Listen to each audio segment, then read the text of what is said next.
Hello everyone, this is Sanjeev Tiwari from Jayotri Academy, Bhartana. Today I am going to explain double displacement reaction of class 10th. Previous class में हम लोगों ने पढ़ा था single displacement reaction. आज हम लोग पढ़ेंगे डबल डिस्प्लेसमेंट रिएक्शन। क्या होती हैं double displacement reaction? Double displacement reaction में होता क्या है, जो रिएक्टिंग मॉलिक्यूल होते हैं उनका आपस में एक दूसरे से एक्सचेंज होता है। इस एक्सचेंज को हम लोग पार्टनर एक्सचेंज भी कहते हैं, इसीलिए डबल डिस्प्लेसमेंट रिएक्शन को पार्टनर एक्सचेंज रिएक्शन भी कहा जाता है। जी हाँ, डबल डिस्प्लेसमेंट रिएक्शन को पार्टनर एक्सचेंज रिएक्शन भी कहा जाता है। समझते हैं एक डायग्राम से। ये आप देख रहे हैं, ये एक रिएक्टिंग मॉलिक्यूल है AB और यहाँ पर ये एक रिएक्टिंग मॉलिक्यूल है C और D। यहाँ पर जो A है वो एक मेटल है, इसलिए वो कैटाइंस हैं, और C भी एक मेटल है, इसलिए वो भी एक कैटाइन है। कैटाइन वो होते हैं जब कोई मेटल इलेक्ट्रॉन को लॉस कर देता है तो वो कैटाइन बना लेता है। इसको हम लोगों ने 9th क्लास में पढ़ा है। और जो B है वो एनाइन है। एनाइन उनको बोलते हैं जो इलेक्ट्रॉन को रिसीव करते हैं। तो इलेक्ट्रॉन को रिसीव करने वाले केवल नॉन मेटल ही होते हैं जो इलेक्ट्रॉन को रिसीव करते हैं। ऐसे ही D एक एनाइन है। तो यहाँ पर जो रिएक्टिंग मॉलिक्यूल्स हैं उनका आपस में एक्सचेंज हो जाएगा। वो एक्सचेंज को हम लोग देखेंगे किस तरीके से ये एक्सचेंज होता है, किस तरीके से ये डबल डिस्प्लेसमेंट होता है। A और B एक रिएक्टेंट है, ये प्लस का साइन है, और C और D एक रिएक्टेंट है। जब ये रिएक्टेंट आपस में रिएक्शन करते हैं तो रिएक्शन होने के बाद ये नए प्रोडक्ट बनाते हैं C और B प्लस A और D। जहाँ पर C कैटाइन फॉर्म में है, B एनाइन फॉर्म में है, यहाँ पर A कैटाइन फॉर्म में है और D एनाइन फॉर्म में है। तो हमने देखा किस तरीके से इनके पार्टनर एक्सचेंज हुए हैं। यहाँ हम देखते हैं तो A का पार्टनर क्या था, B था। यहाँ C का पार्टनर क्या था, D था। लेकिन जब इन्होंने आपस में रिएक्शन किया तो पार्टनर में कुछ बदलाव हुआ। तो यहाँ जो C था अब उसका पार्टनर D ना होकर उसका पार्टनर क्या है, B है। और जहाँ पर A का पहले पार्टनर B था अब वहाँ पर B ना होकर D है। तो यहाँ पर किस तरीके से रिएक्टिव मॉलिक्यूल में आपस में एक्सचेंज हुआ है।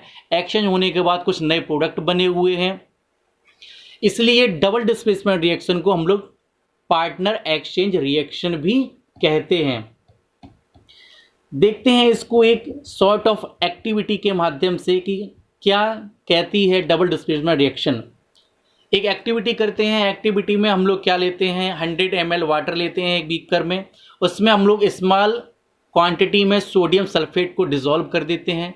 सोडियम सल्फेट का फार्मूला है, सोडियम सल्फेट का जो फार्मूला है वो है Na2SO4। एक दूसरा बीकर लेते हैं, उस बीकर में हम लोग 100 ml वाटर लेते हैं और उसके बाद उसमें हम लोग डिसॉल्व कर देंगे बेरियम क्लोराइड को।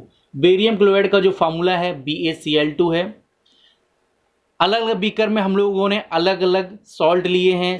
Na2SO4 भी अपने आप में एक सॉल्ट है, BaCl2 भी अपने आप में एक सॉल्ट है। सॉल्ट का मतलब केवल कॉमन सॉल्ट, केवल नमक नहीं होता है। इसको हम लोग एसिड और बेस एंड सॉल्ट वाले चैप्टर में पढ़ेंगे कि सॉल्ट एक्चुअल में क्या होते हैं।